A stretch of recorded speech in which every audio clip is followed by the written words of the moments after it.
This channel does not promote any violent, harmful, or illegal activities. All content provided by this channel is meant for an educational purpose only. Howrah স্টেশনে সাবওয়ের মুখে প্রকাশ্যে ছিনতাই। আজ সন্ধ্যায় এক মহিলার সোনার হার ছিনতাই করে পালালো দুষ্কৃতী। তদন্তে গোলাবাড়ি থানার পুলিশ। সস্ত্রী কলকাতা থেকে বাড়ি ফিরছিলেন হাওড়ার বড়গাছিয়ার বাসিন্দা বৃন্দাবন ঘোষ।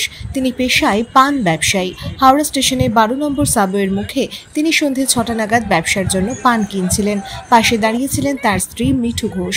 আচমকাই এক দুষ্কৃতী পিছন দিক থেকে তার গলায় থাকা 10 ভরি সোনার হার ছিনিয়ে নিয়ে দৌড় দেয়। চিৎকার করে ধাওয়া করলেও ধরা যায়নি ছিনতাইবাজকে। কান্নায় ভেঙে পড়েন মিঠু ঘোষ। খবর পেয়ে ঘটনাস্থলে আসে গোলাবাড়ি থানার পুলিশ। তদন্ত শুরু করলেও এখনো অধরা ওই দুষ্কৃতী। সাবওয়ের সামনে ব্যবসা করা এক মহিলা জানান, সাবওয়েতে প্রায়ই ছিনতাইয়ের ঘটনা ঘটে। পুলিশের আরও নজরদারি দরকার। হাওড়া সিটি পুলিশের এক আধিকারিক জানান, ওই এলাকার সিসিটিভি ফুটেজ খতিয়ে দেখা হচ্ছে। গুরুত্ব দিয়ে তদন্ত শুরু হয়েছে। আপনারা দেখছেন আনন্দ বাংলা সবার আগে।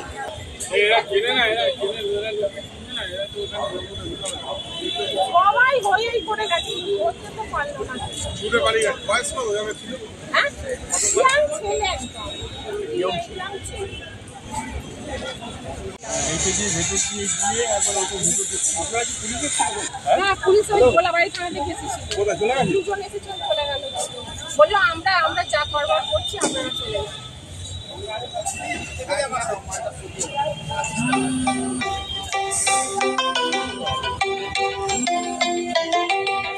কি হয়েছে? কোথা থেকে আসছিলেন আপনি? আমরা আসছিলাম শ্যামবাজার থেকে এসে আমার দোকান আছে, আমি দোকানের জন্য পান কিনছিলাম। পান কিনছি, আমরা দাঁড়িয়ে পান কিনে আমরা টাকাটা জাস্ট ব্যাগ থেকে বার করছি, তখন আমার পিছন থেকে এসে গলা থেকে হাতটা ছিনিয়ে নিয়ে চলে গেল। নিল একজন, ছিল নাকি 3 জন, পিছনে ছিল 3 জন। সোনার হার 10 গ্রাম সোনার। হ্যাঁ, ওই তো না, কেউ সাহায্য করে, সবাই চোর ছুটছে কিন্তু কেউ সাহায্য করলো না। পুলিশে গেলাম তো গোলাবাড়ি থানা, ওনাকে বললাম, উনি লিখলেন, লিখে আমাদের সাথে এখানে এলেন, এখানে এসে সব করলেন, এসে তারপরে বললেন আমরা রাত্রের মধ্যে আপনাকে জানাবো। মিঠু ঘোষ। বলুন, কি বলো ঘটনাটা? এখান থেকে যখন হাতটা ছেড়ে নিয়ে চলে যায়, আমি ওখান থেকে ছুটে একদম পুরো নিচে গিয়ে একদম পুরো চোর হাত চুরি করছে করতে আমি হাঁপিয়ে যাই, আর যেতে পারিনি। তারপরে গেছি ওখানে কাঁদতে উপরে উঠছি, মানে 54 নম্বর বাসের স্ট্যান্ডের ওখানে গেছি, ধরতেও পারিনি কিছু না। ওর পরে আমরা আসার পরে তারপরে আমি এখানে একজন ছিলেন, এরা ছিলেন, তারপরে একজন আর এলেন, যে আমাকে বললো যে একবার থানা অফিসে যান, এইখানে একটা অফিস আছে, এই অফিসে যান আপনি। হ্যাঁ নিয়ে ছুট, হ্যাঁ আমি পিছনে ছুটেছি, ইনি পেছনে ছিল।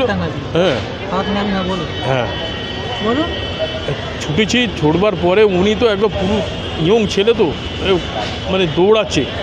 হ্যাঁ, তারপরে ওনাকে তো দেখতে পেলাম না আর ওখানে।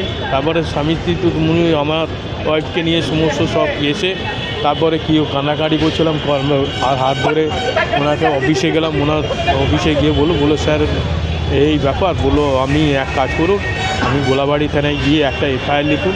ওখানে গেলাম, ওখানে গিয়ে থানা বাবু ছিলেন, অফিসার ছিলেন, উনি কাগজ একটা নিয়ে আমাদের ঘরে ভিতরে নিয়ে চলে গেল, নিয়ে লিখলেন হ্যাঁ আমার বাড়ি কোথায়, আমি কোথায় থাকি সব লিখলেন। লিখবার পরে উনি ফোন নম্বর নিলেন। তারপরে আপনারা যান, আমি 5 মিনিটের মধ্যে আসছি, 5 মিনিটের মধ্যে এসে। হ্যাঁ, নাম বৃন্দাবন। আপনারা দেখছেন আনন্দ বাংলা সবার আগে।